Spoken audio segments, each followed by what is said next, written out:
Magandang umaga, Pilipinas! Good morning, good afternoon, and good evening from wherever you are joining around the world. Welcome to today's webinar. This is Circa's very first Solve for 2022, where we will discuss how to solve agri-value chains, increasing competitive advantage through Agri 4.0. We are streaming to you live through the Circa Online Learning and Virtual Engagements, or SOLVE platform, via Zoom and Facebook Live. My name is Jean Labios, and I am a program specialist of the Training for Development Unit under the Education and Collective Learning Department of Circa, and I will be your host this morning. The short video shown earlier has given you a glimpse about Circa and what we do. Circa is hosted by the Philippine government in the campus of the University of the Philippines, Los Baños. So we are coming to you live from Los Baños, Laguna, the special science and nature city of the Philippines. This SOLVE webinar series is Circa's immediate response to the emerging impacts of the COVID-19 global pandemic on food security by maximizing the use of information and communication technology platforms to inform, educate, and share evidence-based solutions and tested technologies, as well as best practices on the ground. If you are new to this webinar, this is actually the 38th webinar since it was launched last April 28, 2020. Today, we will be joined by experts who will share their experiences and insights on increasing the competitiveness of agri-value chains through Agri 4.0 practices. Circa's 11th five-year plan, which was launched in July 2020, identifies agribusiness models for increased productivity and income as one of the priority areas that would accelerate transformation through agricultural innovation. But before we proceed to our online conversation this morning, please allow me to quickly go over some statistics gathered from the SOLVE webinar held on 24 November 2021. The infograph shows that 69% of our online viewers were female and the rest were male. It also indicates that more than 80 individuals tuned in via Zoom and almost 300 individuals viewed the webinar through Circa's Facebook page. Lastly, we are happy to note that we've had online attendees not only from the Philippines, but also from Myanmar, Thailand, Indonesia, and the United States. Let me now go over the program flow, which is currently shown on your screen. So after my introduction and a few housekeeping rules, we will have our first speaker, Dr. Matilde Maunahan, University Researcher and Extension Coordinator for the Post-Harvest Horticulture and Training Research Center of the University of the Philippines, Los Baños. Dr. Maunahan will open our discussion this morning by presenting key insights on a recently completed Circa and Philippine Department of Agriculture Bureau of Agricultural Research, or DA-BAR, project on upgrading the calamansi value chain in Oriental Mindoro, Philippines. To our audience from abroad, calamansi is a citrus hybrid that is the Philippines' equivalent to lemons or limes. Our second speaker is Ms. Maisol Book Carcueva, National Value Chain Officer of the Rapid Growth Project of the Philippine Department of Trade and Industry, or DTI. She will be sharing with us details of what RAPID intends to do in boosting agro-enterprise development in the rural areas of the country. I know you're all excited to listen to our speakers, but let me first encourage you to send us your questions and about the presentation. So how do you do this? For those of you who are tuned in via Circa's Facebook page, you may type your questions in the comments section. Kindly indicate your location now and or country of origin. If you're tuned in via Zoom, please post your questions or comments in the Q&A box, which you would find in the menu bar on your screen. And kindly indicate your location and or country of origin as well. Our SOLVE team will collate, curate, and compile these questions for me, and I will convey them to our speakers. Hopefully, we will be able to cover as many questions as we can in the time remaining. So please be clear when you are posing a question to a specific presenter, or if it is a general question that anybody can respond to. We will do our best to get as many questions as possible during the open forum. And just a reminder, please refrain from posting your email addresses in the comments section. You can provide this information to us upon responding to our evaluation form and e-certificate request. The link will be posted at the end of the webinar. Please note that This webinar will be recorded and will be made available on Circa's Facebook page and YouTube channel. And today's presentations will be uploaded on Circa's website at www.circa.org. The slides shown during the past webinars have already been posted there. For your social media posts, and especially on insights or takeaways from this webinar, please use the hashtag CircaSolve. If you have issues or are experiencing technical difficulties with the Zoom online platform, please contact us at solve@circa.org. Kindly note that the views and opinions expressed by our speakers are solely their own and do not necessarily reflect those of Circa. So as we move on now to our discussions today, our first speaker this morning is Dr. Matilde Maunahan, University Researcher and Extension Coordinator of the Post-Harvest Horticulture and Training Research Center of University of the Philippines, Los Baños, or UPLB. She is an agriculturist specializing on development communication, agricultural economics, and value chain improvement. She finished her bachelor's and master's degrees in agricultural economics and PhD in development communication, all at UPLB. Ladies and gentlemen, please welcome Dr. Maunahan.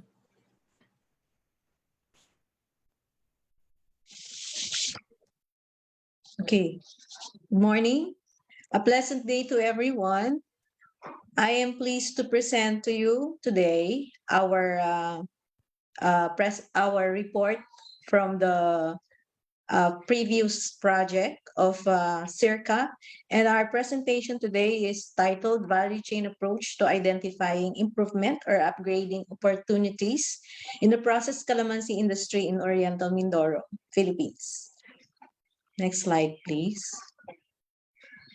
So, as we indicated earlier, this presentation draws from component 1 of the project, which is upgrading the calamansi value chain towards improving the calamansi industry of Oriental Mindoro, which was led by Circa's very own Dr. Ped Orencio and Dr. Edna Aguilar of the Institute of Crop Science, College of Agriculture and Food Science, University of the Philippines, Los Baños.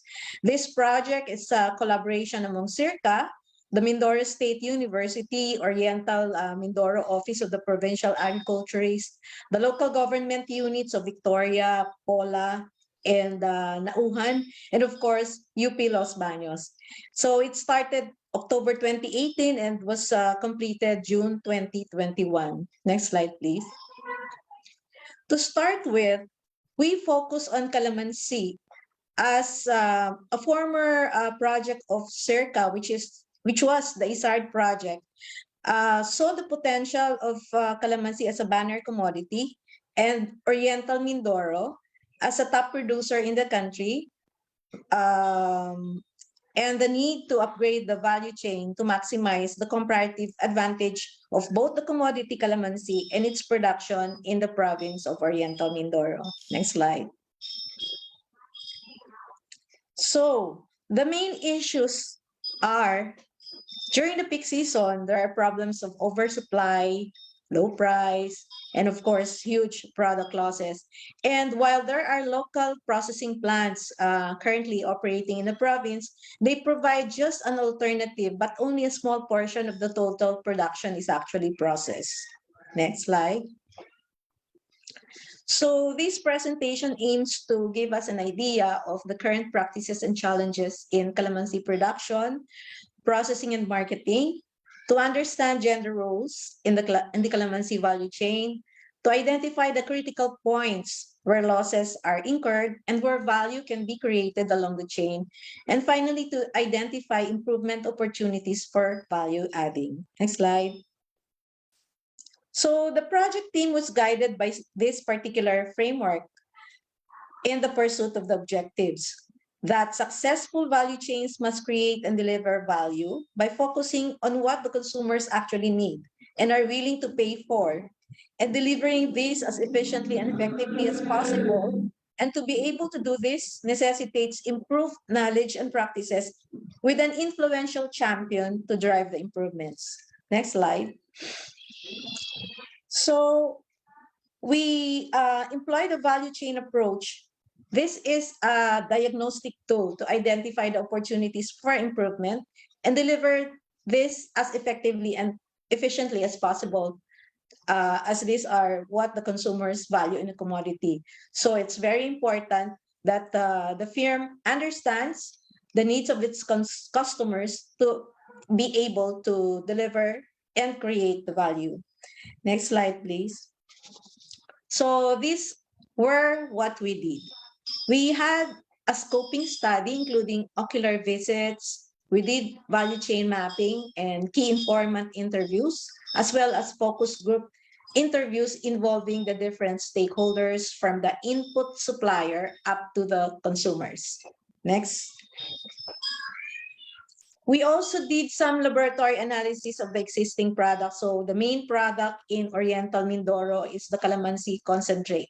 It's actually a sweetened version of the calamansi concentrate, while they also produce some others like puree, and to a limited extent, some of the other products which progressive processors also do, but not on a regular basis. And then we did quality profile of the fresh calamansi fruits and loss assessment for those fruits bound for processing. We also did a consumer preference survey among the public schools locally in the province, and also some other schools that they cater to in outside the province. And then all the things that we found out in the field, we presented to the stakeholders in the province, to the partner farmers, and also the Mindoro State University and others related agencies, for them to actually verify if what we found out is the true picture. Okay, next. So in this slide, we show where the processed calamansi, basically the calamansi concentrate and the juice and puree from Oriental Mindoro go.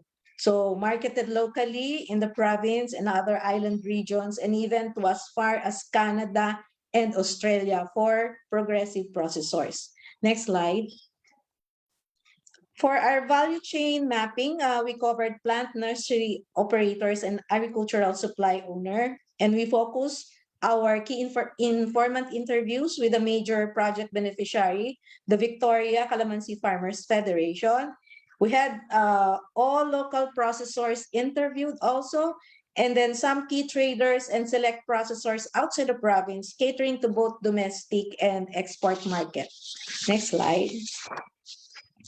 So we highlighted here the gender roles in the processed calamansi value chain, showing here that while men dominated the production and post-harvest subsystem, women had a critical participation in processing and even marketing. Next slide. So after mapping the chain, we see here the current state of the processed calamansi value chain from the input supplier to the consumer, and showing the material and information flows and relationships among industry actors. We further categorize the different activities as value adding, letter V, and then we had N, non-value adding, and then W for wasteful. Next slide. And then from there, we determined the improvement opportunities marked by the stars, which you can show the slide, or these are the value adding concerns to be addressed by the project to deliver the value desired by the consumer. So this including the production of clean planting materials at the input supplier, fertilization, pest and disease management, cultural management, harvesting, sorting at the farmer level, post-harvest handling, temporary storage and waste management, particularly at the processor level. So some of the salient project upgrading recommendations arising from this particular diagram include the promotion or the dissemination of IPM, integrated pest management strategies, especially the established protocols for the Huanglong bean and the citrus tristeza disease diagnosis, which actually led us to have recommendations for proposed establishment of confined facility and disease indexing laboratory for the production of clean planting materials led by the Office of the Provincial Agriculturist.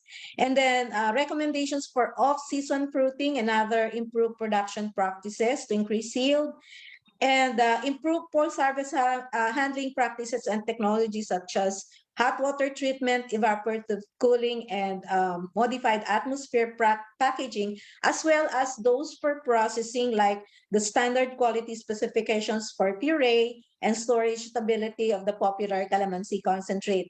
All of this leading also to our advocacy for promoting calamansi puree or the extract as Oriental Mindoro's one town, one product, and exploring the potential of transforming the otherwise rejected ladihay or relatively more overripe fruits and other processing byproducts like the peel, the rind, from waste materials to value added and or functional food. Next slide. So this presentation will not be made possible without the active support and participation, particularly of the expanded calamansi value chain analysis and market study component of the project. We have here our colleagues from the College of Economics and Management, Professor Julieta de los Reyes, our renowned gender specialist, Dr. Thelma Paris. We have people from the Institute of Food Science and Technology and the Post-Harvest Horticulture Training and Research Center as the project staff. And we had project associates and assistants. So I think for this morning, that will be all for the presentation. Thank you.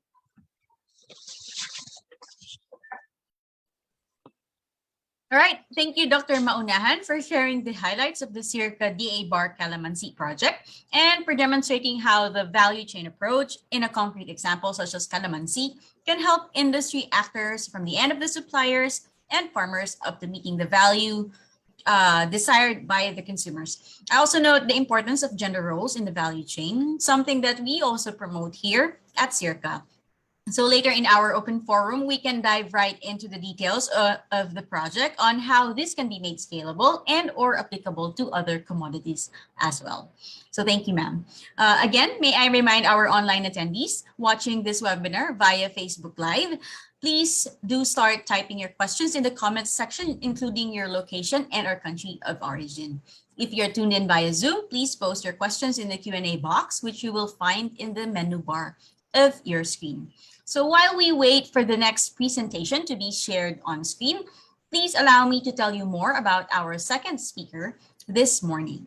So our next speaker, we have Ms. Maisol Book Carcueva, National Value Chain Officer of the Rapid Growth Project of the Philippine Department of Trade and Industry.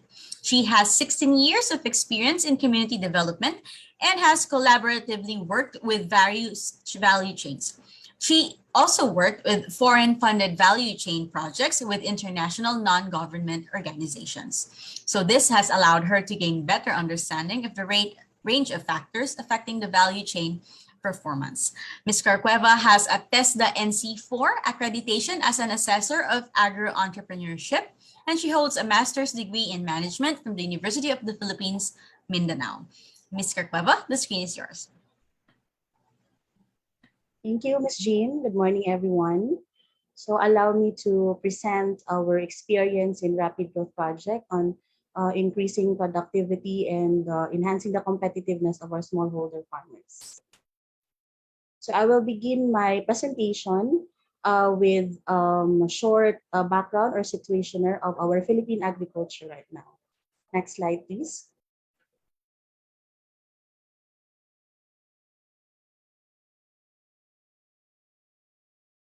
Okay. So as we know, in our Philippine agriculture right now, poverty incidence is highest in agricultural sector. So there's low productivity and the GDP contribution over the years is very low. Although 22.5% of the workforce is dependent on agriculture, but our contribution to GDP is very low over the years. And over half of population are in the rural areas, which is high in poverty incidence. Next slide, please. And one of the biggest challenge in agricultural sector is that growth and development has not been inclusive. So particularly the smallholder farmers, they are facing a lot of challenges from lack of um, technologies, access to finance, and access to markets. So the challenge now is really to build the capacities of the farmers and its organization to become competitive and recognize and prioritize MSMEs as key pillars in the economic program of the Philippines. So now I will be presenting the Rapid Growth Project of the Department of Trade and Industry in partnership with International Fund for Agricultural Development. So RAPID is an acronym that stands for Rural Agro-Enterprise Partnership for Inclusive Development and Growth Project. So this is an upscaled version of RUME project that was implemented by the agency, the Department of Trade and Industry, 4 years ago. And to sustain such, DTI came up with a new project that is bigger in scope, wider in area coverage, and more beneficiaries to serve. So this rapid growth project actually is aligned with the two Sustainable Development Goals, two SGDs, which are also aligned with IFAD's mandate. Number 1 is to eliminate poverty, and number 10, reducing inequality. So in its 10-point socioeconomic agenda, our country, Philippines, emphasized the need for promoting agricultural value chains by increasing production production in rural enterprises. And within its pagbabago pillar, or our PDP 2017 to 2022, it specifies 2 target outcomes, which is to expanding economic opportunities and to increase access of these economic opportunities, particularly the smallholder farmers and the fisher folks, to access these economic opportunities. Next slide, please. So what RAPID intends to do?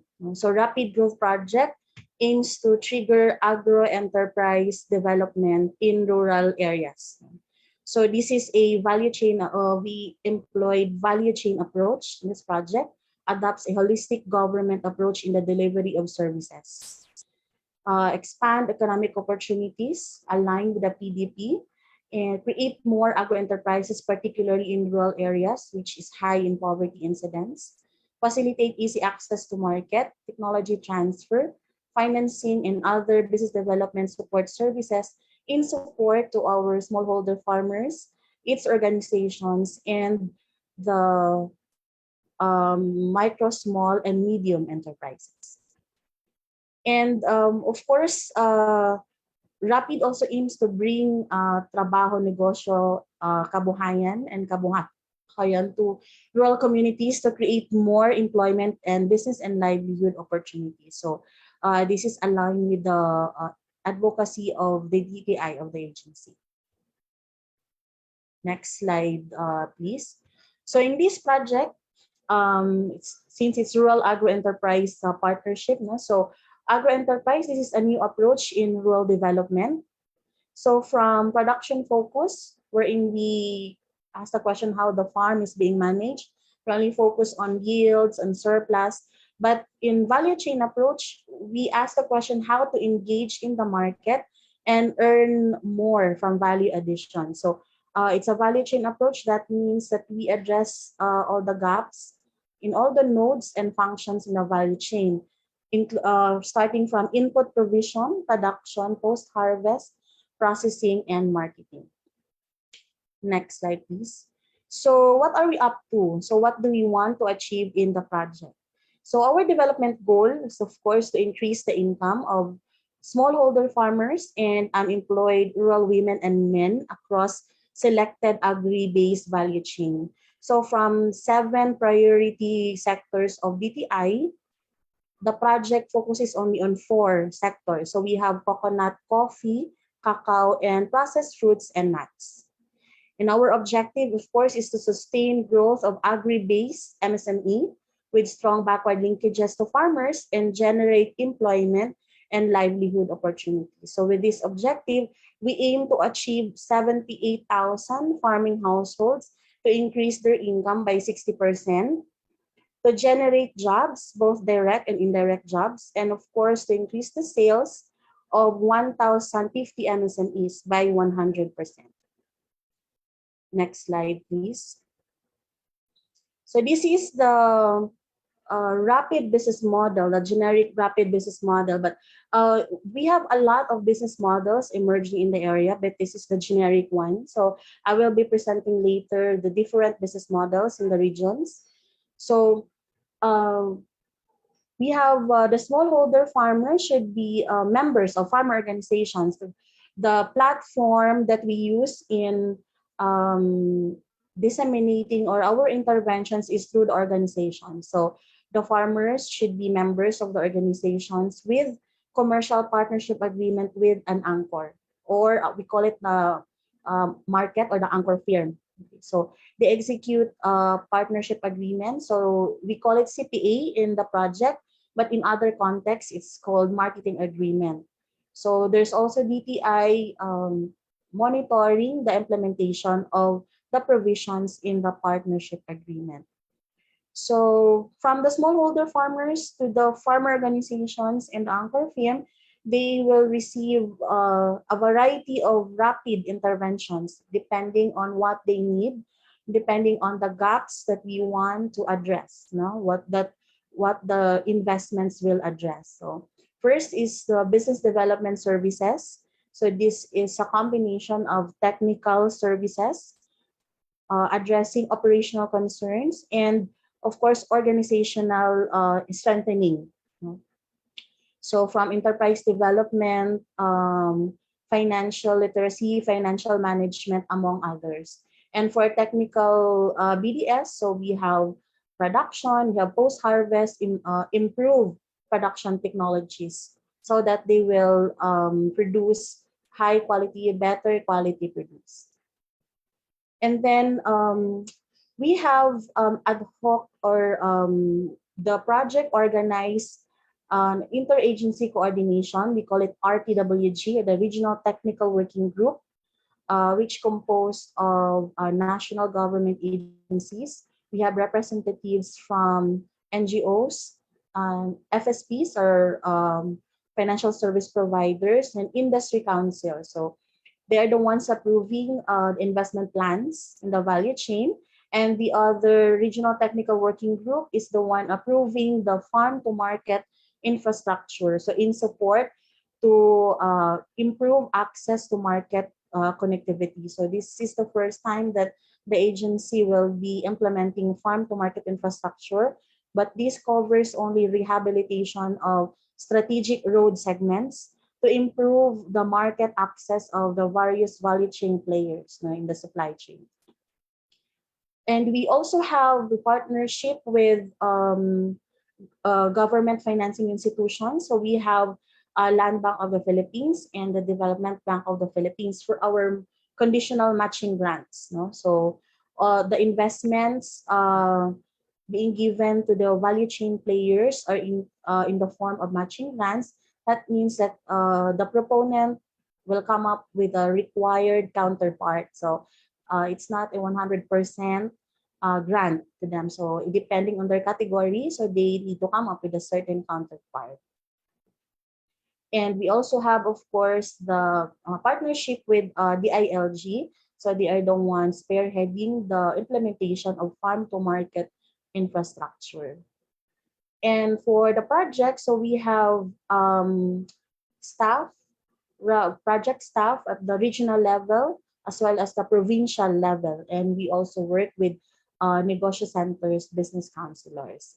So the coverage of RAPID, we are in 7 regions in 21 provinces. So 1 region in Visayas, region 8, and the rest are in Mindanao. So we're covering all regions in Mindanao, including BARM. So we are in 8, 9, 10, 11, 12, Caraga, and BARM in 21 provinces.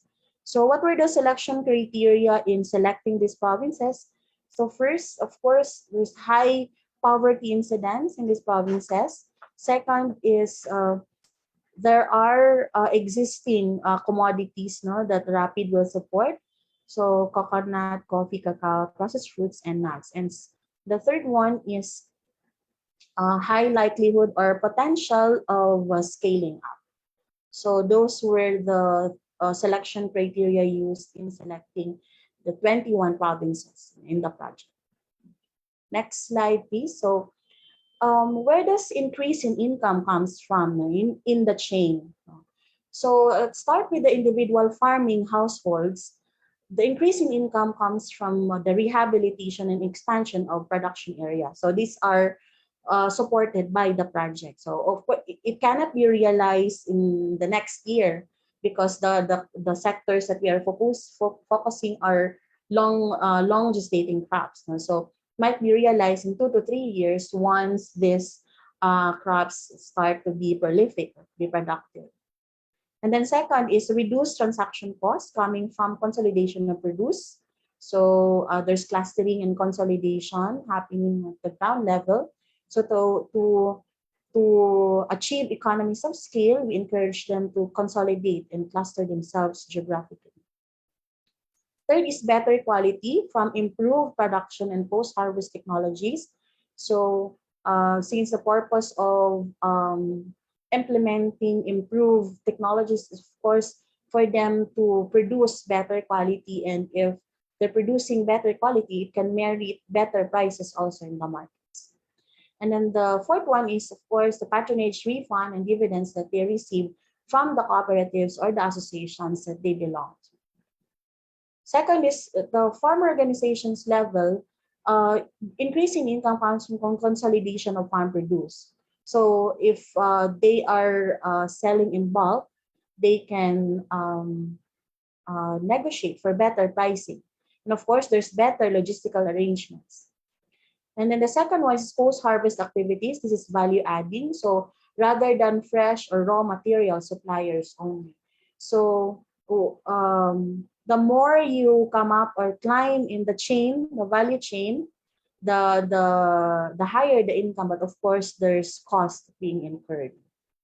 And for the MSME, of course, there's higher income from additional markets. So that means more production of their products and of course value addition of products. So all of this will be supported by Rapid as part of the variety of interventions that the project will support. Next slide, please. So I will be presenting the various business models, or we call it market development model, in 3 regions.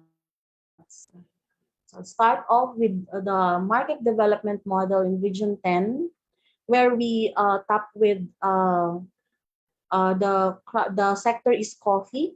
So our anchor firms are Nestle. So we have Gourmet Farms and we have Equilibrium and also other microprocessors in Bukidnon. Okay.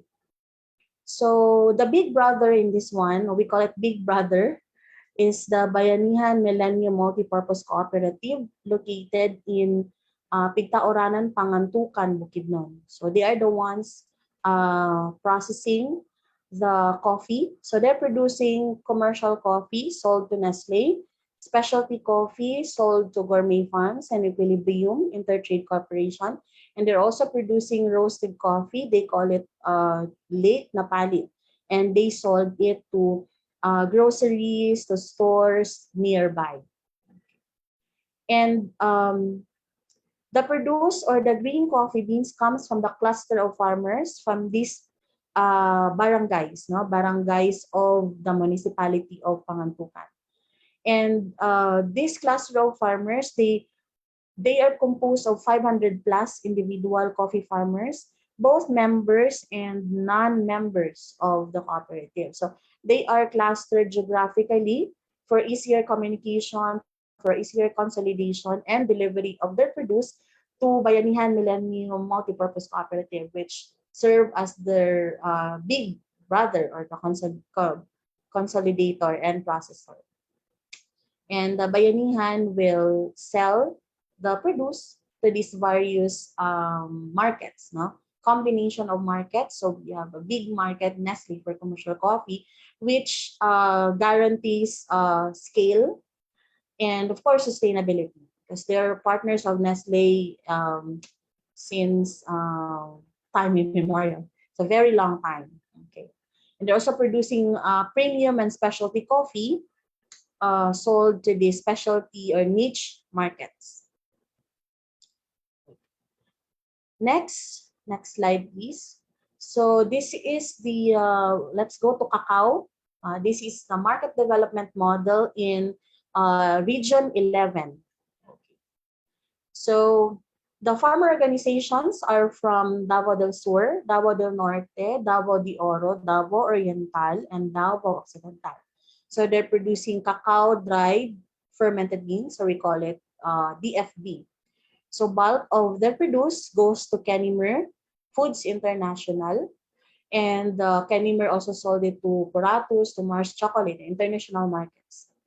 And then part of their produce from the farm organizations, they sell it to various microprocessors. So Tablea processors, chocolatiers, artisan chocolate producers. So we have Nutri-Rich, Rosario's Delicacies, Cacao de Davao, MSP, Chocolate de San Isidro, AEC, MPC, and Malagos Chocolate. So these are it's again a combination also of the markets, no, that the farmer organizations are selling. So this markets cluster of MSME are also selling their produce or their products to international markets and domestic markets. So the farm organizations, so in support to the value chain players in this model, so the microprocessors receive business development services and productive investments. So productive investments, that would mean facility, equipment to support their production. And at the farmer organizations level, they also receive post-harvest facility through RAPID's matching grant in accordance to market standards and procedures. And of course, they also receive various business development services to make their enterprise work, to make their enterprise sustainable. And the individual farmers, the project will support in farm expansion and rehabilitation. They also receive business development services, a provision of entrepreneurial skills. So we have developed them into farmer entrepreneurs. So next slide, please. We have the market development model in region 12. So this is again also coffee. So similar with region 10, this involves around 2,900 farmers. And the commercial coffee, this covers provinces of Sarangani, Sultan Kudarat, and North Cotabato. So involving 35 farmer organizations. And these organizations are again producing premium and specialty coffee sold to coffee processors, while the commercial Robusta goes to Nestle Philippines. Okay, next slide, please. So what are the key features of this rapid market development model? So as mentioned, so this is value chain approach. So all investments covers or address the gaps in the chain from all the functions in the chain, starting from input, provision, production, post-harvest, processing, and marketing. Second, this is anchor-driven. So all the investments are market-based, market-driven, or anchor-driven. So we call it anchor firm in Rapid. So this serves as the market in the chain. So the anchor should be strong enough to provide a pull approach, no? Pull, because value chain is a combination of a push and pull on the other side, and the market who will pull these farmer organizations by purchasing their produce. So anchor driven. And then the value chain players play an active involvement and ownership of the investment process.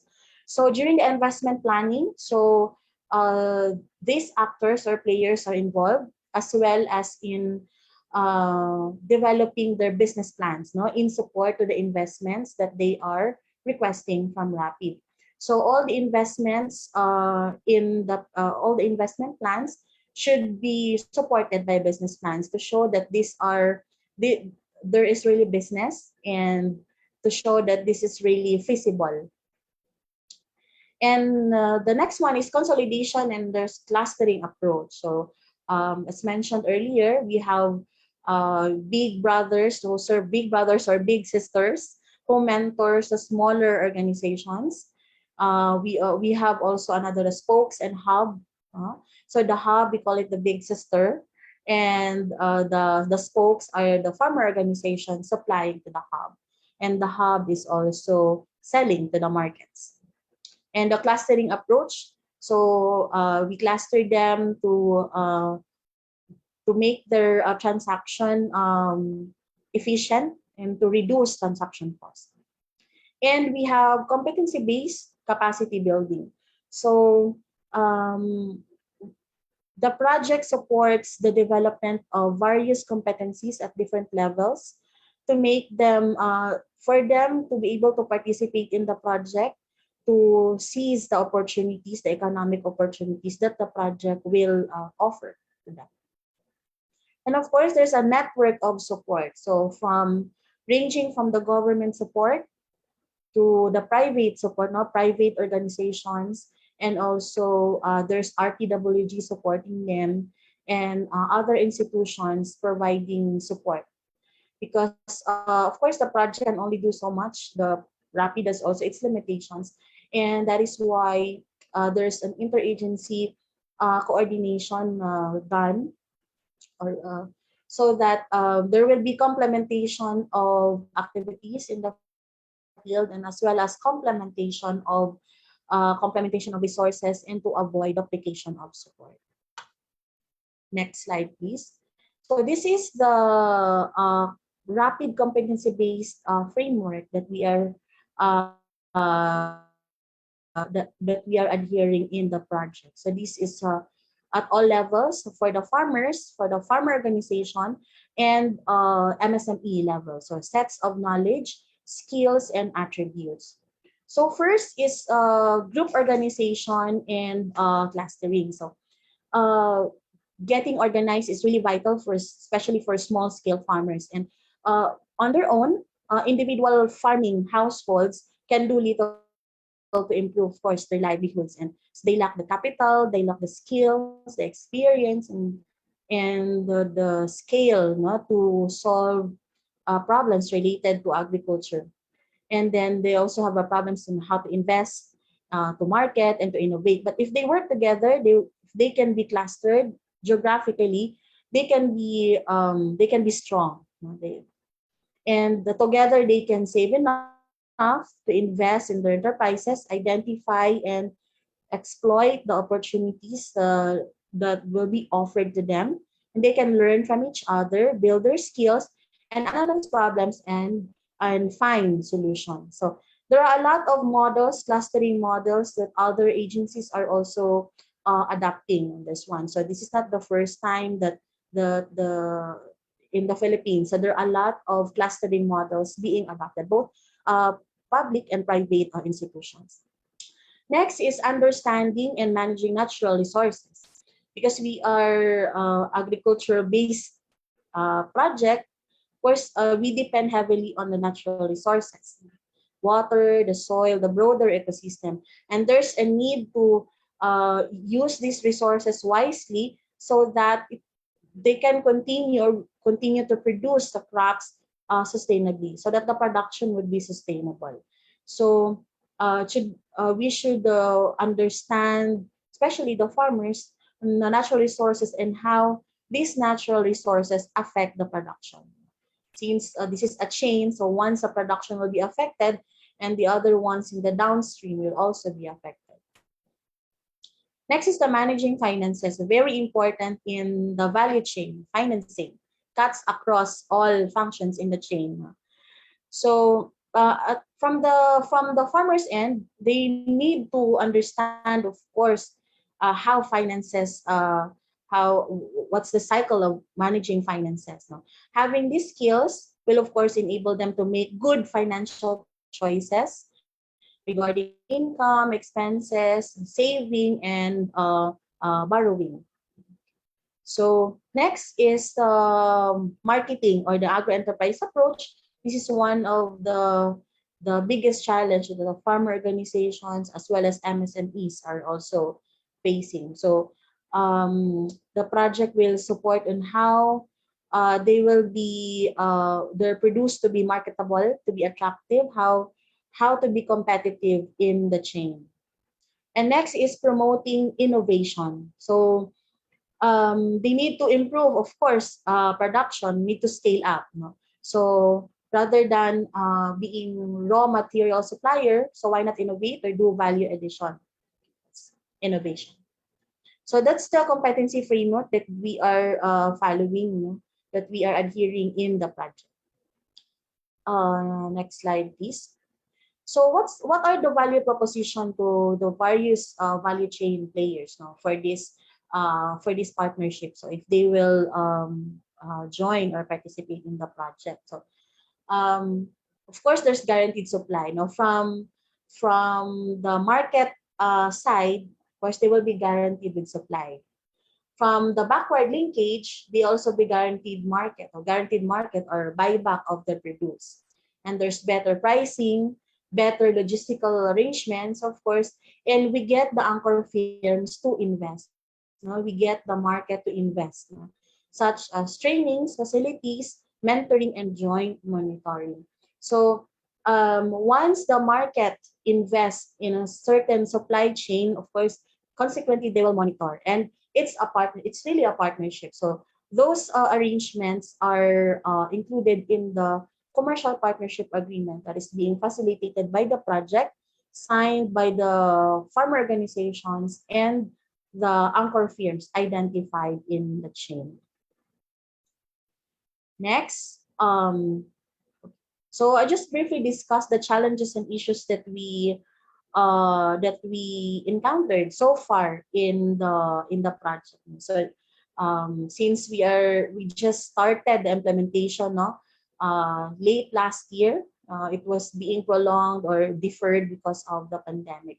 But we have outlined some of the challenges and issues, no, in the field. So of course, first is some farmer organizations not ready to provide counterparts. So they have capacity issues that they cannot provide the required cash counterpart from them. So the action plans, no, that we craft initially, the strategies that we want to apply is to first source out other financial programs, assist them to be bankable co-ops, so spin them off if they have the capacity to be spin off into cooperative, so the project may assist them. And to revisit the matching grant guidelines, no, that on counterpart requirement, because the project right now is really requiring cash counterpart, no, from them.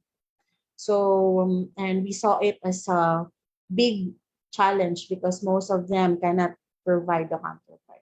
And of course, if they can provide the counterpart, they will not be able to receive the matching grants that they are requesting, and it will consequently affect their role in the chain, their performance in the value chain.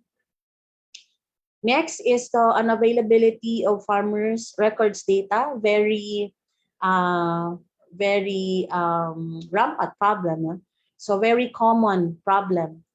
So, and this causes delay in the preparation of the detailed investment plans and business plans, so because they don't have the records today.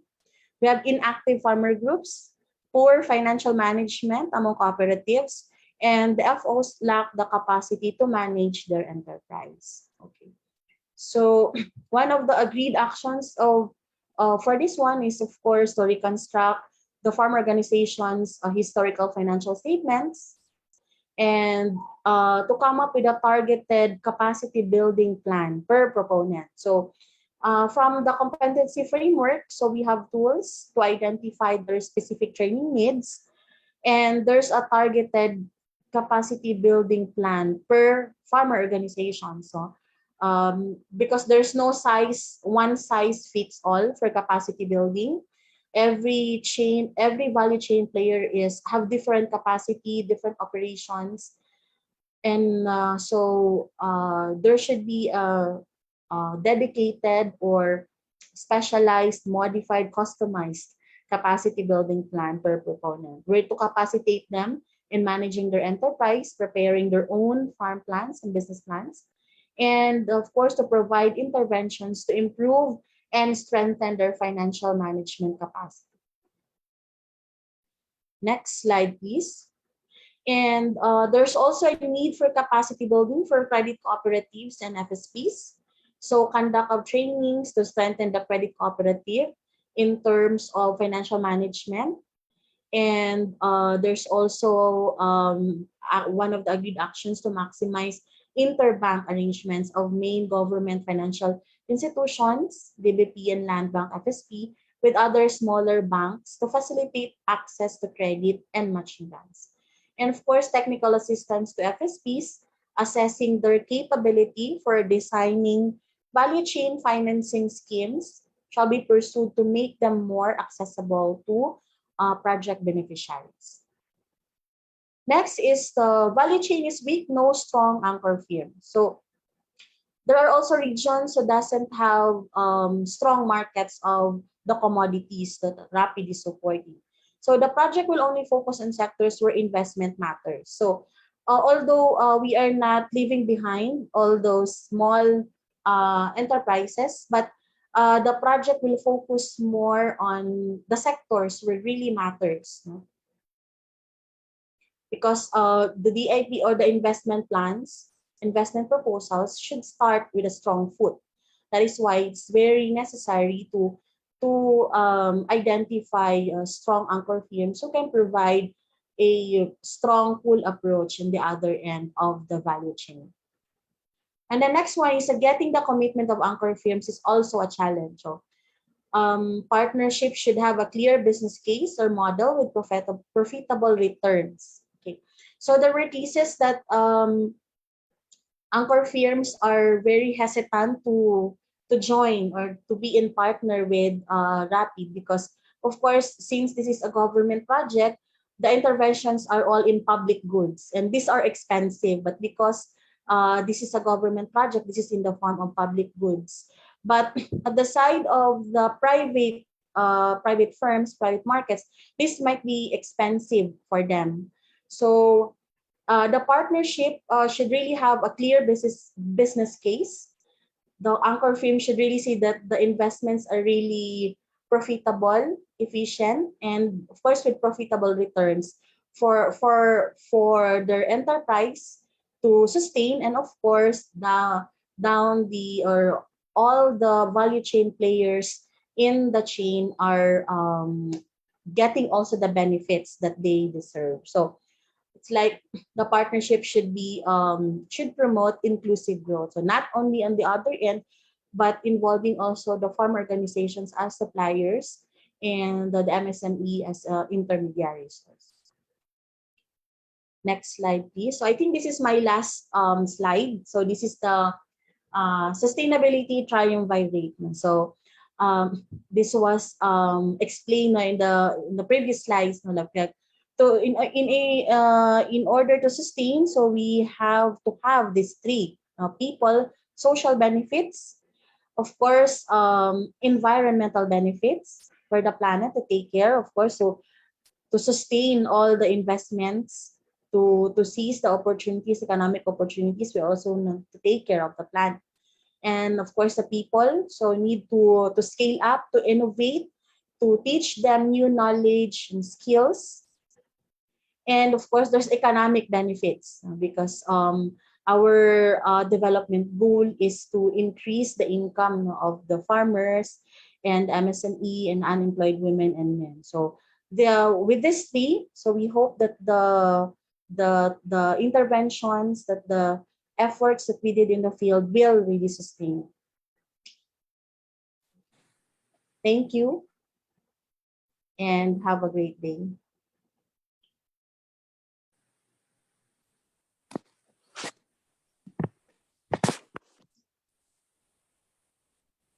Okay, thank you, Miss Maisel. So we now move on to the open forum.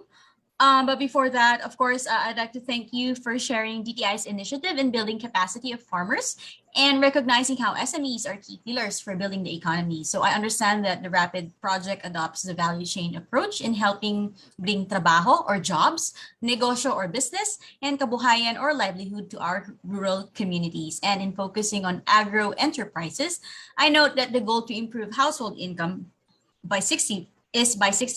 So that definitely that is a challenge to us all, but we are glad to hear that this is being taken on. And I especially note as well the gender inclusivity that you have mentioned. And thank you for citing Rapid's project example beneficiaries. So later during the open forum, we can discuss prospects for the Rapid project to be further scaled out and get private entities on board as well.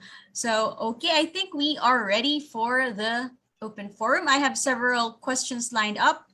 So I'll try to sort this first by, since we have with Ms. Mamdeng, Dr. Maunahan, a specific commodity, which is calamansi. And then we will dive right into what a government institution like DTI can do to support such initiatives. So for Mamdeng first, for Dr. Maunahan, what would you say is the competitive advantage of calamansi produced in Oriental Mindoro against other top producing provinces in the country? Okay, thank you. Based on our interviews with the farmers and even the traders up to Manila, they say that when calamansi from Oriental Mindoro is already available in the market, all other calamansi coming from other areas don't sell well because there's a certain taste and quality also of the fresh produce, which really distinguishes the calamansi from Oriental Mindoro from the rest. So, like during off season, when there's no production from Oriental Mindoro, then calamansi from Mindanao comes in by plane. So it's really very expensive. But since there's no supply, then they sell well.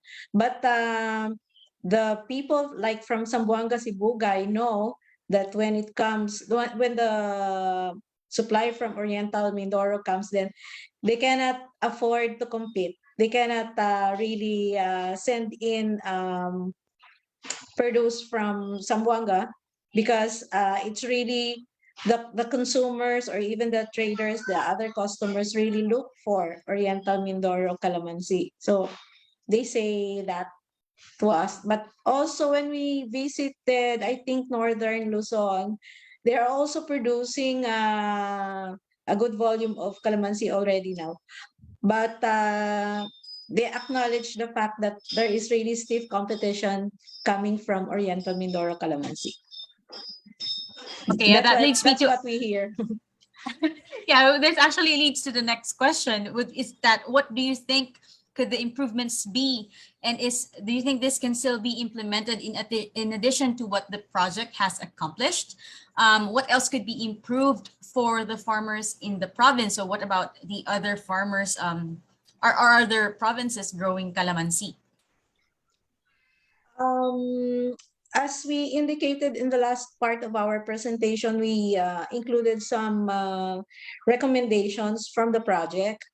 But of course, the project has already ended. So what we did, and I think the CIRCA team has really, right after the project, been in very in constant, even online meetings with the provincial office of the provincial agriculturist, because right after the project, all the recommendations were turned into them, and they've been very receptive and very participative in this respect, because like the very basic one that the project was able to establish with them is like really the problem of disease like Huanglong bean and the Tristeza disease is very critical. So they really need clean planting materials. That's the major problem now in terms of sustaining sustainability of calamansi production in the province is because of the disease. So I think and I remember that Pau Pine, Christine Pine, was very open to the collaboration with the CIRCA team, particularly those experts from the pest and disease component. So they would be starting a proposal to establish a how do they do that? Disease indexing laboratory for to ensure that we have clean planting materials emanating from the farm, so that this is the basic requirement, so that we can really be sure that we come up with quality produce for both for the fresh market and for processing. So that's one basic for the, at least for the input in the production sector. And then we also, I don't know, I can't remember who that resource person was that we invited in, I think the last online webinar that we conducted, also from DTI, and gave us very good glimpse of what's in store for processed calamansi in the world market. And actually, the farmers are very excited about that. But really, this will entail investment. So really, up to them and up to the local government or the provincial agriculturists for them to now be the captain, to be the champion, to really drive these improvements, because, well, a 2-year project can only do so much. And although I think Circa is also toying about the idea of continuing projects, kasi you already started with Decide, and then this project, which was just completed 2 years, then I think additional projects should be in the pipeline. And I think they're also, the Circa team is also very hopeful that perhaps the Rapid project can also be something that can be also availed by the people from Oriental Mindoro, so that they can kick off some more activities leading to the further development of the industry, particularly in the processing side.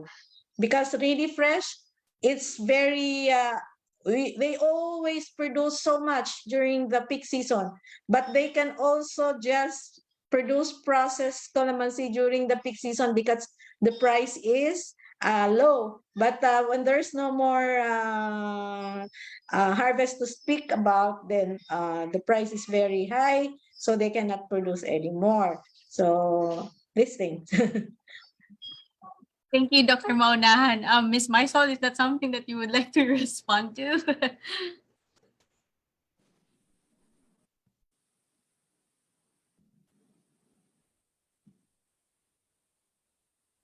Okay, I think she got disconnected. Let me just return the go back to Dr. Maunahan. Ma'am, there is a question here that asks, how would quantifiable producers, I guess, evaluate the success of your project relative to the farmers' improved financial stability and situation? So how do you ensure that the farmers' produce are brought in fair market prices by their organizations? Is this something that you have encountered in the Calamansi project? That's a tough question to answer. I think even the program leader will really find it very hard, given again the 2-year project, no? But I think it will still take time for really to be really, for the project to be able to some sort of evaluate really the effect, or like on the prices, because price is really the main problem. That's why they would like to process, because they would like to have other value added products. But again, if the farmers, the organizations will be more than willing and progressive in their thinking to graduate or transform the product from the fresh and even the waste materials, the processing waste that they have, like the rind, like the peel, which during I think there were at least two webinars where the experts presented that there are actually value adding products coming from even the waste materials, which are now being regarded as environmental concerns already, because there's so much waste that they come up with during the peak processing months. So that will be a good incentive for the farmers and the processors, because they can get higher value out of the otherwise low priced calamansi fruits, especially during the peak harvest season. But to evaluate really the effect of the project in terms of the market price right now, I think we cannot say anything yet about that, because actually some of the interventions that the project initiated were actually uh, they were affected really by the COVID pandemic. So even the data gathering was very challenging, and the travel of the project staff going to the areas to really pursue the other activities were really put at a halt.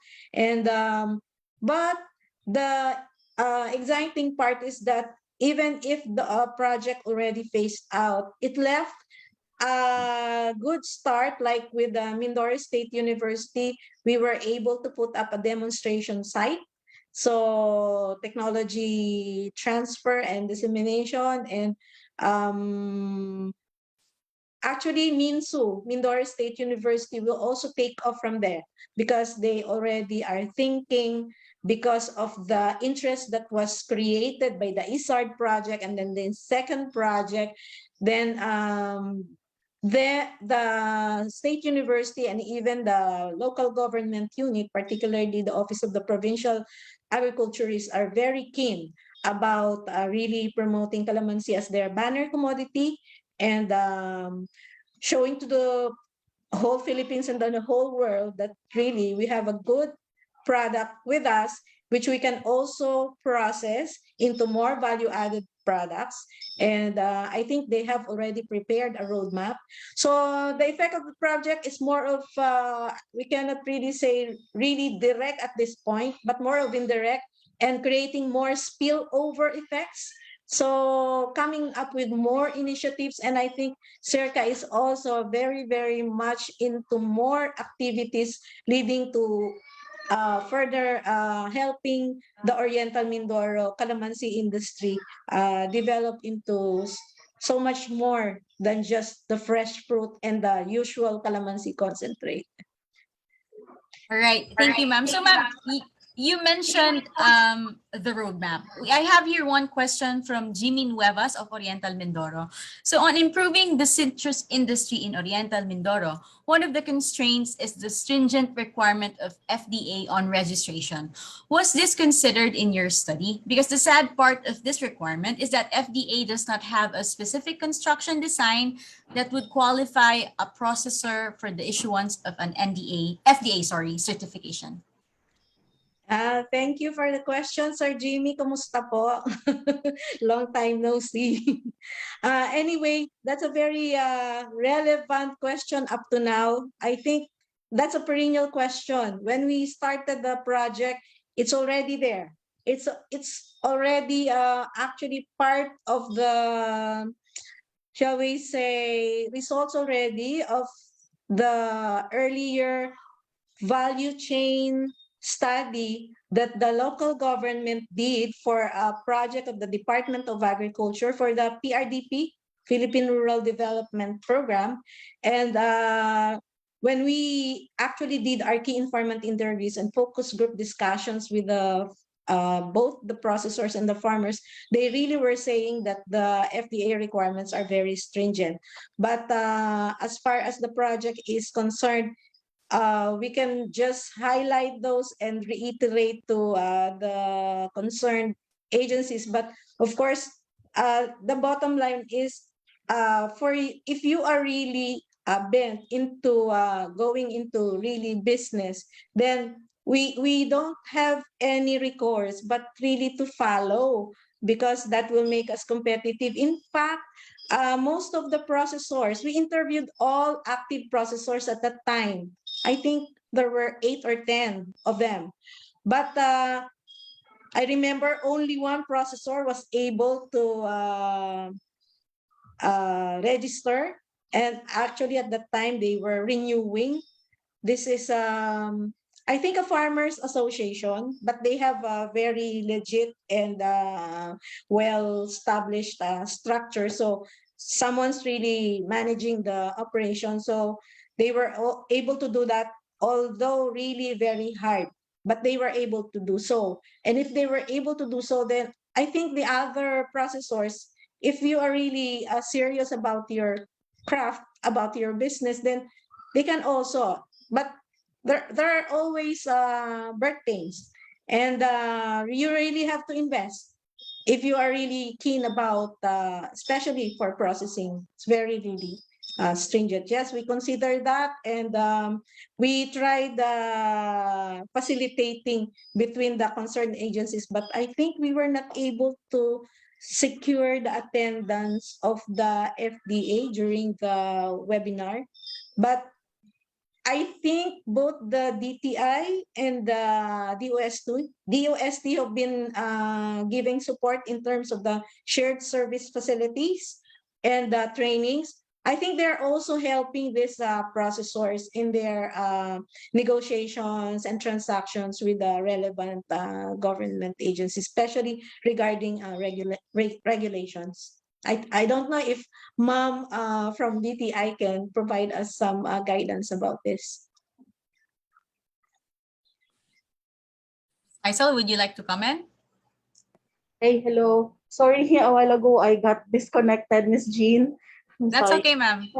Okay. So regarding the shared service facility, yes, the DTI is providing support for the shared service facility under the DTI's regular program All to right. qualified MSMEs. All right. Thank So, you, Miss Maisel. okay. Were I supposed to answer the question on the pricing po ba, Miss Jean? On the price Yes. only. Yes, ma'am. If you if you can, yes.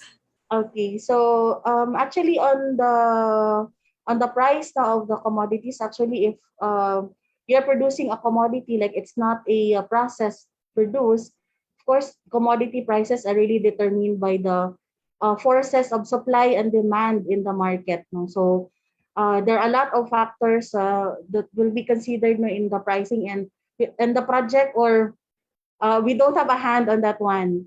So what we can do in the project to increase the income of the farmers is and the MSMEs, of course, no, that we are assisting.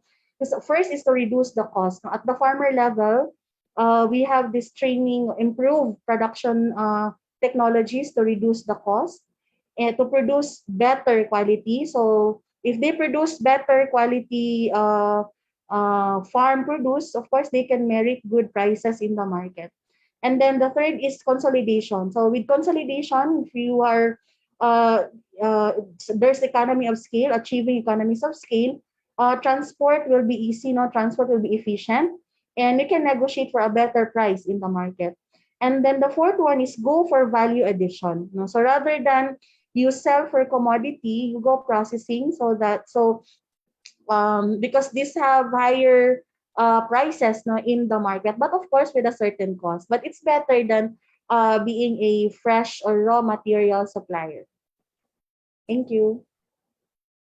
Okay. Thank you, ma'am. I have here a question from Rapid 10. So I'm assuming this is Rapid from the DTI Rapid project of Region 10. So this is for Dr. Matilde again, as we transition to more DTI Rapid related questions. So the first is, do we really have enough calamansi, or is it just a matter of proper timing where some areas overlap on the harvest seasons, resulting to shortages or extremely low prices in certain months? Is that for me? Yes, ma'am. Can you please repeat the question, please? Okay, so this is from, I believe, a Rapid officer from Region 10. Do we really have enough calamansi, or is it just a matter of proper timing where some areas overlap on the harvest seasons, resulting to shortages or extremely low prices in certain months? As far as Oriental Mindoro is concerned, they really produce once a year, and there really is so much that they produce during the peak harvest period. That's why processing became the alternative. But again, only a small portion of what they produce is being processed. So they really need to extend the shelf life of this fresh produce, which can be done by preliminary processing, like say for extract or for puree. But not many of the processors do that because they want the instant buyers that come by. So these are mostly for the calamansi concentrate, which is basically the sweetened concentrate. But also, it has a limited market as of the moment. So um, theoretically, when you have lots of produce, then you think of bringing this to some other deficit areas. So that's the thing.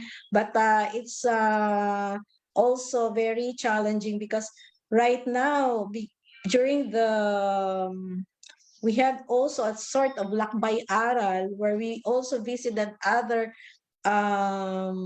currently areas that are also producing like Nueva Ecija and up north, and they're also producing so much, and the production at the Luzon area is more like simultaneous, except for Mindanao. Mindanao is really able to produce off season, so they can take advantage of the higher prices. But if we're talking about the fresh fruit, the price and the volume market glut is really a problem. But if you are able to at least process your fresh fruit to some other form, be it for juice, for whatever, like puree is really versatile because you can transform it in so many other forms.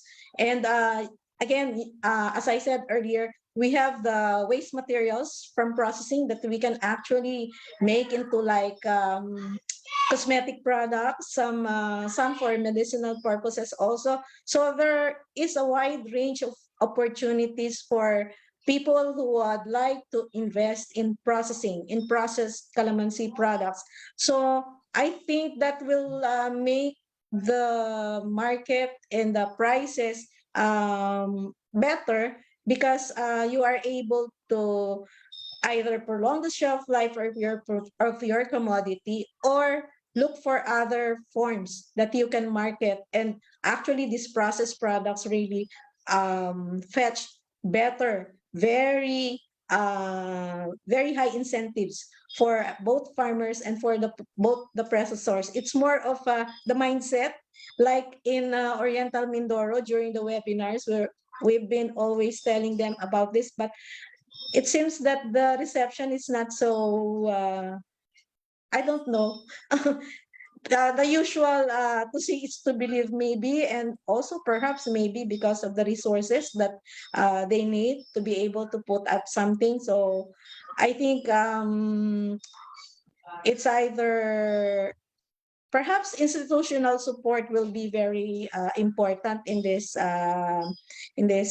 aspect. That's why the local government unit, the Office of the Provincial Agriculturist, is actually making initiatives in trying to lure their local residents into processing more products from calamansi so that they can get away from this, oh, there's market glut, there's low price, there's huge problem with post-harvest losses. And definitely they will say that forget all about calamansi, especially during the past this time of typhoon that they were hardly affected. But again, many of those farmers who are still clinging on calamansi say that this has been their bread and butter for long. Even the mayor of Victoria, I think they have been into calamansi since the time of his parents, and they would like to save the calamansi and the industry at that in that respect. So there's so much potential for calamansi. Really, the investments and mind setting, I think, will be very important. And of course, local government not only support, but then driving the improvements and driving the transformation. Because it's really very challenging if there will not be a champion or a captain who will be driving this for the ordinary farmers. They are more into short, their planning horizon is quite short. So up for the local government to lead the way. I think the PAFES, the recently with the Mandanas ruling, bringing in the money to the province and to the local government units will be also a very welcome development to make the local folks interested in local development. All right. Thank you, Ma'am Deng. I have a live question here coming in from our very own director, Dr. Glenn B. Gregorio. Hi, sir. Thank you very much, Ma'am Deng. And of course, myself dito. It's very interesting to hear the progress, and it's also really the pride of CIRCA to be part of that calamansi project. My question, I have two questions, actually for Ma'am Deng. Do we have any similar projects, or any similar project like the calamansi project value chain support in other provinces, or it might be other commodity that is successful and they are now really moving independently, or they have already been a good business? And my next question is, of course, for Ma'am Maysol. Ang question ko not a question, but my observation is, of course, if you want to go into this rapid, if you want to join the rapid, you have to consolidate so that you could consolidate your farms. You have to be a cooperative to be part of, or if you want to apply for rapid grant as an individual farmer, hindi pwede. Then you must have cacao, coffee, or processed materials, or I know the challenge really here. I'm also a businessman a little bit. Yung non-cash, yung 50, yung cash mo available to grant. Is this 50-50? If we give you 20 million, you will provide us 20 million. How much is the rapid grant? And if I'm a cooperative, why do I need to go to rapid grant instead of going to the bank? Or my last question is, how about this calamansi project value chain, which Ma'am Deng is mentioning? Can this group of farmers could apply for the rapid grant? Thank you. Yes, Sir Glenn. Yes, go ahead, Ma'am Deng. You go first po. Yeah, oo. Oo, mahaba ang usapan. There will be a long story with the DTI, because that rapid project is very interesting, particularly for the calamansi growers and the calamansi industry in Oriental Mindoro. As to the example of past VCA projects, or actually what we did in this particular project, the approach is really patterned from one recent project that the Post-Harvest Horticulture Training and Research Center had in South Cotabato for solo papaya. And it's VCA is actually just a diagnostic tool, finding out what there is in the value chain and trying to come up with improvement opportunities. Because of course, if you have the university coming in with a project, always we have R&D that go with our project. So with the Solo Papaya project that we had, that was funded by ASHAR, we really walked the chain. We mapped the chain in Manila, and we also have partners from the UQ, University of Queensland, who actually worked with us. So we also had some market research that we did in Singapore. So we tried to look at where the solo papaya from the Philippines are going in Singapore and what the consumers and the market are looking for, what we'd like to deliver. And then down at the level of the farmers, we tried to see what the critical points are in terms of the losses, where losses are incurred, and what interventions and where the interventions should be inserted or included. And yeah, we had some technical interventions that we were able to successfully launch in cooperation with the actual exporter. And that was a good approach at looking at the really from the production end going to the market. Because like say we found out technically that they really wanted sweet solo papaya, then the farmer said it's very easy, we just add potassium. So like that. So when they don't add potassium, maybe there's also the time that the input costs are very high.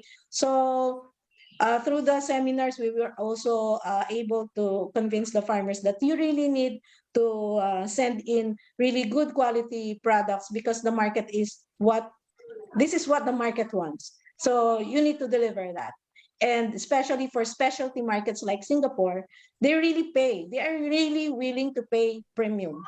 So that's about it. And then we also had this project with a non-government organization it's actually based in Negros, but they're exporting organically grown bananas, the evergreen one, the bungulan type. And we worked with farmers organizations in Tupi and Lake Cebu in South Cotabato. And they really have also some problems, and this is export, and it's very challenging because you really cannot use chemicals. And now you are also, the main market is Japan. So they have to cater to these people who are also have a corporate social responsibility to their customers. So we were also able to do VCA approach in that particular project and came up with really very convincing results. So VCA is really a good approach in coming up with not, yeah, it could be solutions, but maybe recommendations and suggestions to improve the value chain industry of a particular commodity. So yun po, sir. That's basically where we come from when we started this particular project. Thank you. Si Ma'am Sol siguro. Okay. So before I respond to Sir Glenn's question, I would like to just a rejoinder to what Dr. Mateo said, because we also have calamansi growers in one of the regions that Rapid is assisting. And I agree that increase in income or higher returns comes from value addition. So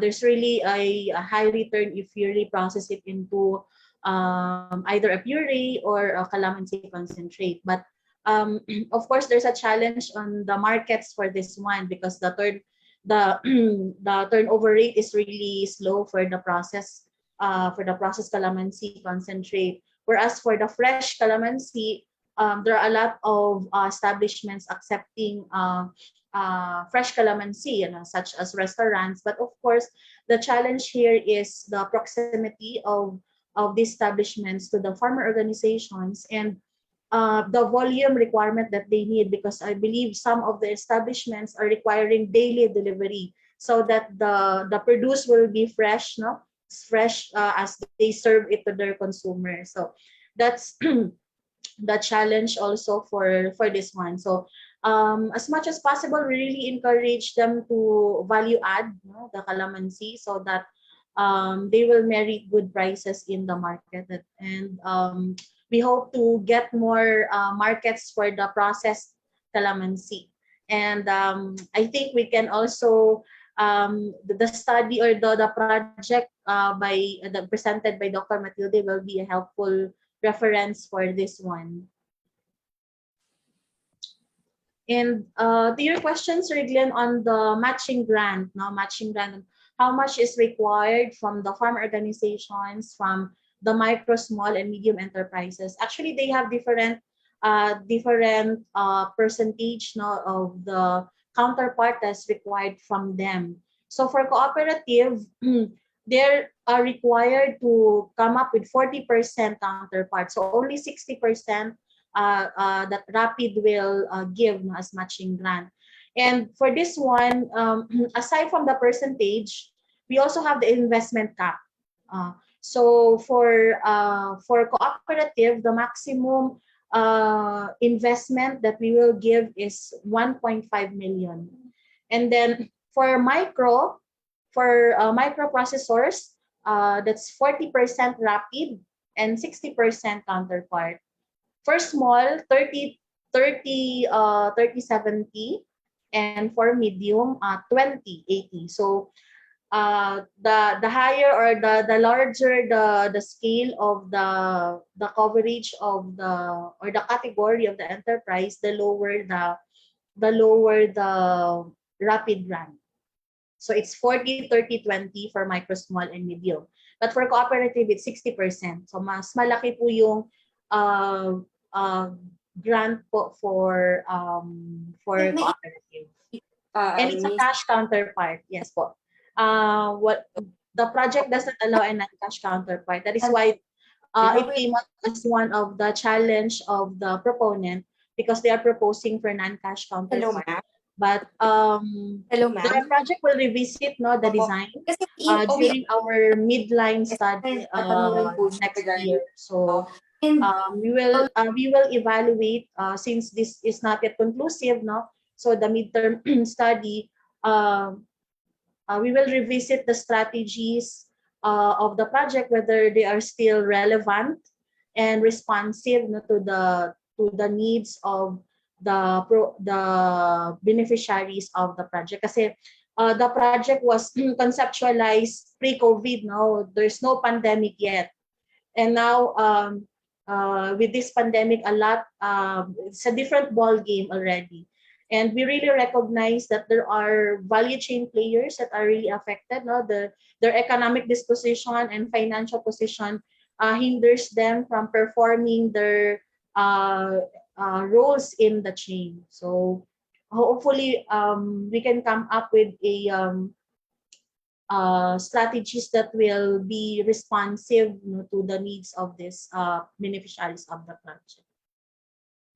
And to the second question on the, can we also assist? Is it right, Sir Glenn? Can we also assist the farmer organizations in Oriental Mindoro? That was your question, sir.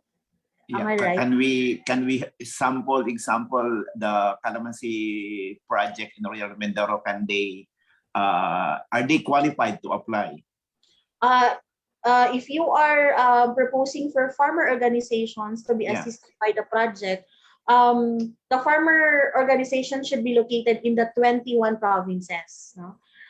But the MSMEs, the markets, can be located anywhere po in the Philippines, or even international markets. We can also partner with them, because we do not expect MSMEs to be in the 21 provinces, because as mentioned in my presentation, these provinces are selected because of high poverty incidence, and these MSMEs are not expected really to be in these 21 provinces. They are in highly urbanized cities, in big metropolitan cities. So we can assist the MSMEs, but the farmer organizations should be in the 21 provinces po, in 7 regions. And for the Calamansi project, we already have initial discussion with Dr. Pedcris and also Ma'am Bernice, no, last time. And there's an pending review of the MOA that they submitted to Rapid. So we already have initial discussion with them. for this calamansi project. Thank you. Okay, thank you, Ms. Maisol. Okay, so now let's move on to some more DTI support questions. Okay, so Ms. Maisol, I have here a question, medyo related pa rin siya actually to the Calamansi project. And the question is from the Value Chain Facilitator of Rapid Region 10. So this is from Robert Saul. He is a one farmer cooperative under the Rapid project in our area is about to start its calamansi processing enterprise since they were able to avail a complete calamansi processing equipment which will be delivered in this first quarter of the year. My question is, based on the actual enterprise engagement of the Oriental Mindoro Calamansi farmer processor, what would be the primary challenges or bottlenecks of the said calamansi enterprise, and which segment in the value chain should we be focusing on in terms of interventions and assistance so as to come up with a better start on our calamansi processing? So maybe Ma'am Deng can give some inputs first, and then Ms. Maisol can provide further inputs with regards to DTI Rapid. Okay. Based on the Oriental Mindoro experience, I think at least for a start, there are two basic concerns. Number one, if you are going into calamansi processing, it's the market. Because what product you will be producing will depend on what the market needs. Again, what the consumers need. So that's basic. That's basic for fresh produce. That's basic also for processed produce. Because like what Ma'am Maisol said, the turnaround is very, it's very, yes. And also, in terms of recovery, the recovery of the product is low, relatively, it's very low. So if you have very huge expectations with processed products, then you better be very careful about that. Number one is the market. And then be sure you have a regular supply of the fresh fruit, because what would you be producing or processing will depend on that. That's why in Mindoro, it's really, you need to produce as much as you can during the peak harvest season. Otherwise, you don't have anything to process during the lean months. But I don't know if if Region 10 will be able to produce all year long, and they can also be able to program their production, then they will be able to address the challenge. And then I think if you are going into processing, then of course the investment will be very important. Although there are facilities that apparently have been given to them, that's a good given, at least they have. That's also what the Oriental Mindoro processors have. Most of them, the farmers organizations, they do have. For I think only one of the processors that we interviewed was not able to avail because theirs is a single proprietorship. That's why they were not able to get. But for the rest, which are farmer organizations, all of them really had equipment, shared service facilities coming from both DTI, UST. They have all the training that they would like to have. They have. So these are actually plus factors already, bonus already. So it's really more of the raw mat and then the market. If you are able to match those, then I think you're pretty good sailing. I don't know if DTI will have more informed additions to what I've said, to the limited information that I have. Thank you, Ma'am Deng. Ms. Maisol? Okay, so just to add to what Ma'am Deng said na on the when they go into processing, since they already have the equipment. So I believe before the provision of equipment, of course, there's a business plan required before an agency or an organization will give an equipment. So the business plan will contain the business, the calamansi processing, and it should show that there is really a business, and it's really feasible for them to invest in that organization. So since they already have the equipment, they should have, of course, the knowledge and the skills to do the processing. Otherwise, the equipment will be underutilized. It will not serve its purpose. I mean, there are there we have when we went to the field visits, no, in other project areas, there were equipment given to some of the farmer organizations that were not utilized, no. So they were just given by an agency, either a private or a government agency, but they were not utilized. They did not serve its purpose. So the proponent should have, of course, the knowledge and the skills and how to use this one and how to venture into calamansi processing. And then, of course, stable supply, and just what Ma'am Deng said, no? The production programming and the market, of course. And the very critical, of course, is the capital. Now, of course, they should have the capital, the working capital to buy calamansi from the suppliers and the capital to do the processing, because not all markets will, when you sell your products to the market, you cannot expect them to pay you on cash basis. So you should have enough funds to sustain your operations, no, while waiting for the payment from the market. So capital is really really critical, the financing requirements. So I think that's it from my end. Thank you. All right. Thank you, Miss Can I Maisol. Okay. add? Yes, ma'am. Go ahead. Yeah, because I'd like just to add to what Ma'am Maisol told us about the facilities, because there have been experiences in Mindoro, those who are given shared service facilities. Of course, they have the business plan, they have all this stuff, but I think recently they were given. I'm not sure about the equipment, but these are very expensive equipment that they were able to get. But the equipment is there. They cannot use it simply because they have the skills. They are skilled, but only to find out that the specs of the facility is not the one that they need, and what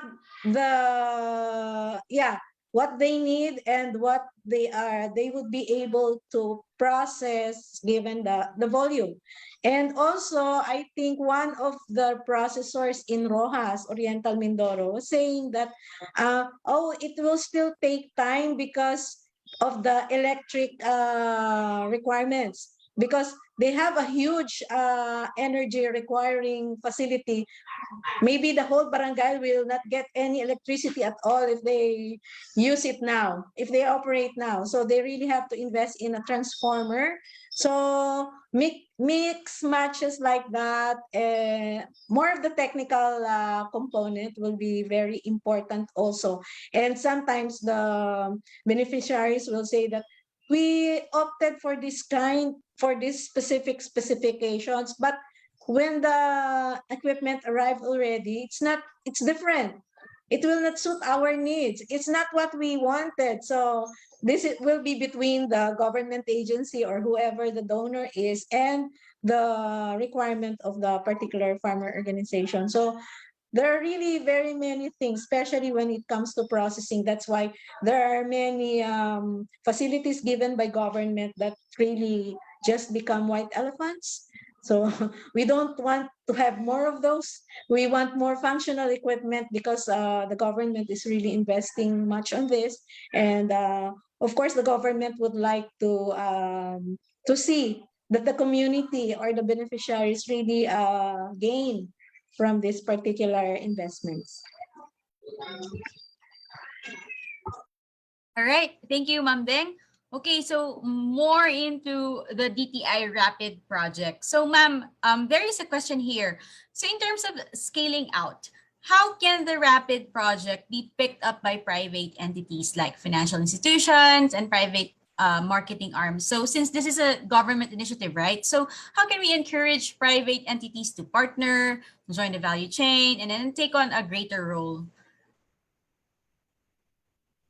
Okay. Thank you, Jean, for that question. So I think it was mentioned in my presentation that getting the commitment of anchor firms is really a challenge now for staff, because yes, since this is a government project and all the investments or the Rapid is giving is in the form of public goods, and it will be expensive, no, at the part of private entities to join, because of course expensive and it's very high.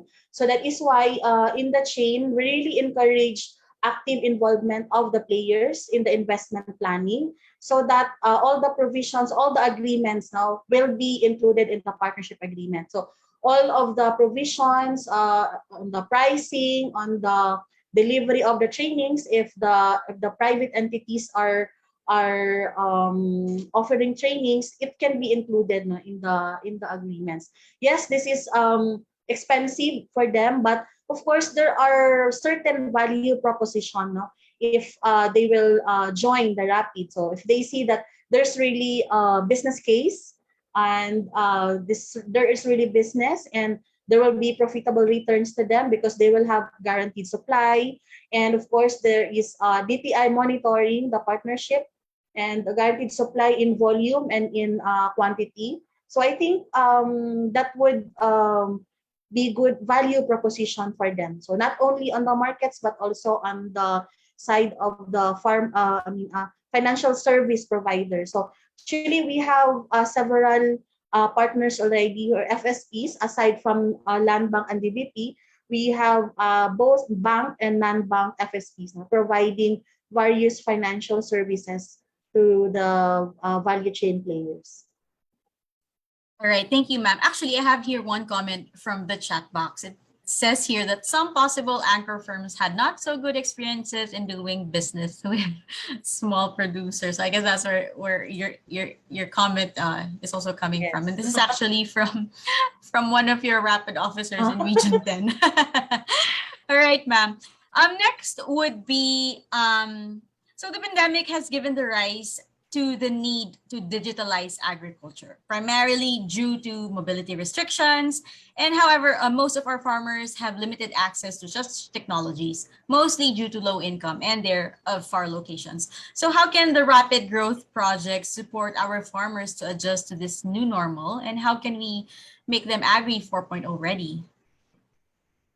Okay, so is it about the digitalization Yes, ma'am. in agriculture? Yeah, yes, ma'am. Yes, ma'am. Okay. Okay, so actually, as for the traditional extension system, like for example, agricultural extension alone, but without access to other services such as financial services and market access, they will not make a difference, right, in the smallholder farmer. So now the real groundbreaking opportunity really of digital services is to interlock extension with market platforms and access to financial services. Because if we limit ourselves only to extension services, then we are not going far.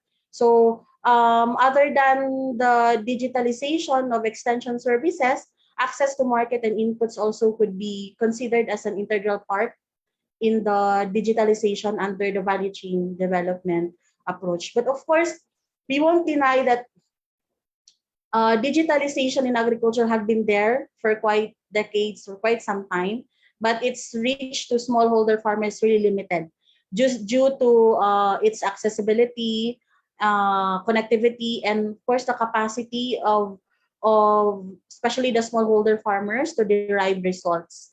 And several private organizations started the digitization in extension services, but most did not sustain, right? So despite the growth of example mobile phone access in the country, still digital divide still exists, and rural farmers continue to face numerous challenges in terms of technology.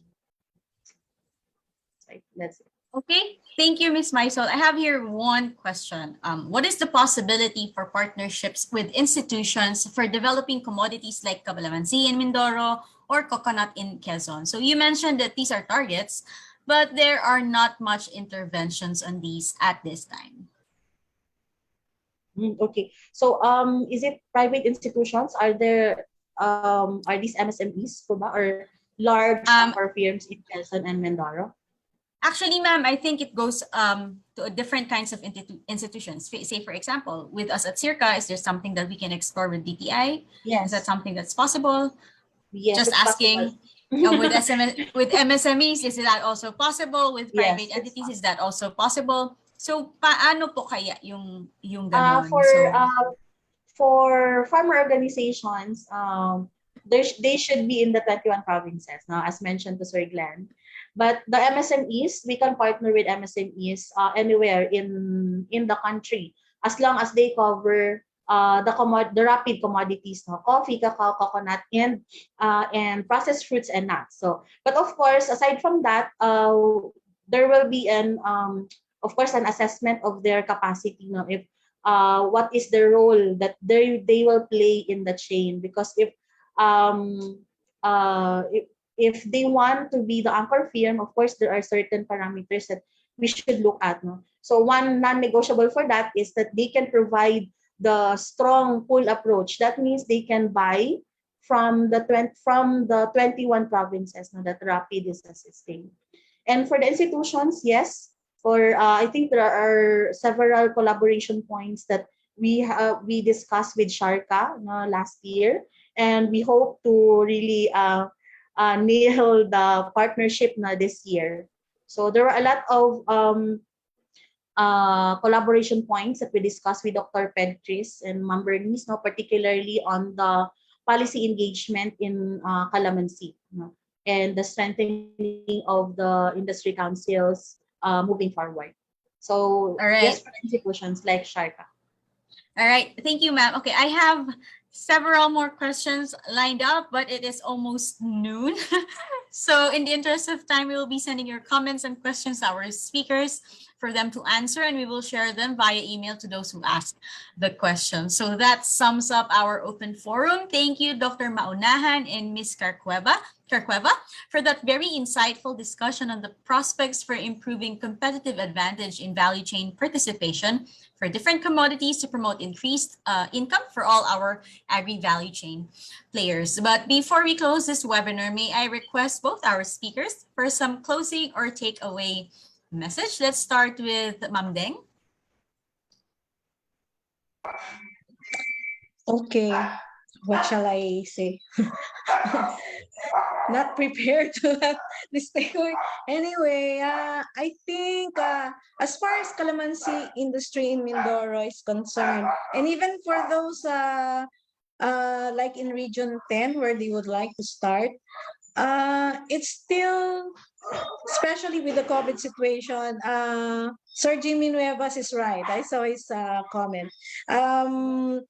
COVID situation has given a fresh take on calamansi and calamansi concentrate, because we're looking for food and beverages and other stuff that will be able to increase or boost our immune system. So there's so much market, and there's so much more for our products coming from calamansi, and even especially for the fresh.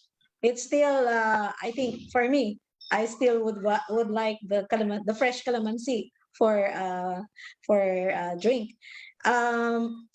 It's just that really the farmers, it should be a systems approach, and it should be multi-agency, including it's a more of an inclusive initiative on the part of the, like for Oriental Mindoro and for other areas.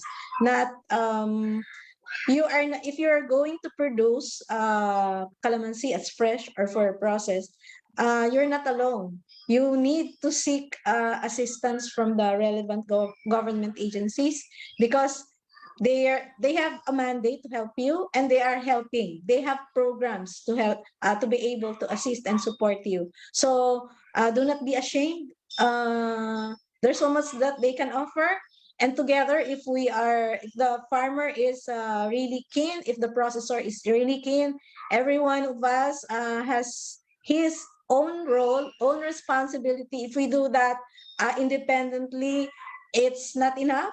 We should collaborate, because collaboration is the name of the game now.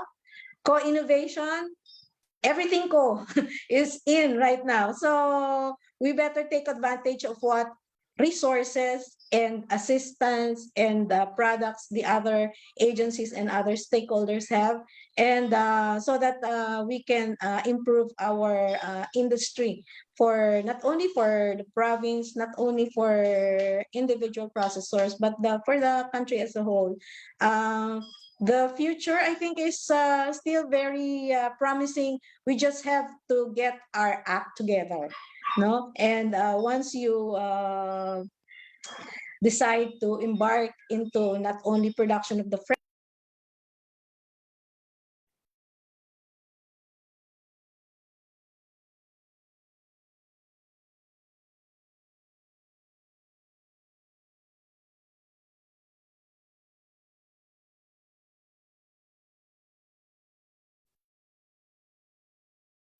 oh, I've been Hi, ma'am. you didn't hear Na-mute kayo. anything that I said.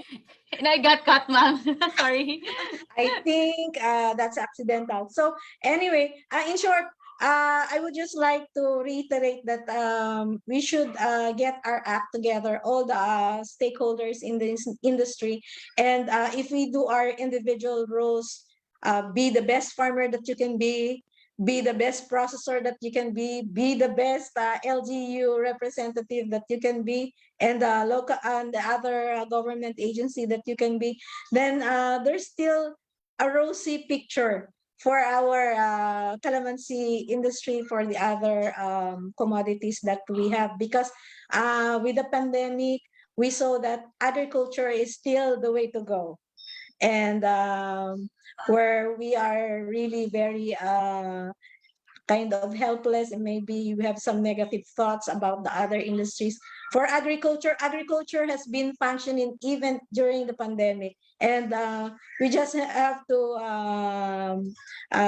continue what we have been doing and seek more help and support from the others who have the resources, who have the interest, and who have the motivation and mandate to do so. Maybe that's all. All right. Thank you, Dr. Deng. Ms. Maisel? Okay, this is really a short one, and I think this is also related to Dr. Matilde's key takeaways, no? Like doing a value chain projects, no? Like Rapid is this really entails collaboration with public agency and synergies with other stakeholders, no? Particularly private stakeholders. There are a lot of models, no? Business models in the field, in the project areas, and there are many roles that are being taking the roles, different roles of the different players. No, so Rapid is also has also limitations. No, we can only do so much. So we really have to facilitate coordination and collaboration with other agencies, no, who share the same objective, organizations and institutions, to really achieve a greater impact and to sustain the project investments, no, that we are investing in this project. So I think that's it. Thank you. Okay, thank you. Thank you to our speakers. I am sure our audience today, especially the players in the agri-value chain, have gained some very useful insights on how to ramp up their competitive advantage in the agri-value chain. So on behalf of our director, on behalf of CIRCA, led by our director, Dr. Glenn Gregorio, we would like to express our sincere gratitude to Dr. Maunahan and Ms. Maisel for taking some time to join us today. It has been a pleasure to have you with us this morning. So that ends our webinar. But before we close, please let us know what you think about this session by following the link to a quick feedback form shown on your screen. The same link will direct you to the request form for the e-certificate, and your feedback will help us improve our online learning events. So please do note that we will only accommodate requests for e-certificates within 24 hours after the end of this webinar. Kindly wait for your e-certificate to be issued at least within a month, as we receive a lot of requests for e-certificates. So thank you for your understanding and patience. So please do join us again for our next online conversation on February 23rd at 10 o'clock in the morning. We have invited speakers who will talk about EcoHealth One Health applications. Please do not miss it. So let us help one another get through this COVID-19 pandemic. We hope that as we go along, we will be able to create a community of better, bigger, and smarter farmers and farming communities. Once again, this is Jean Labios for Circa. Have a good day, stay safe, stay healthy, and goodbye, everyone.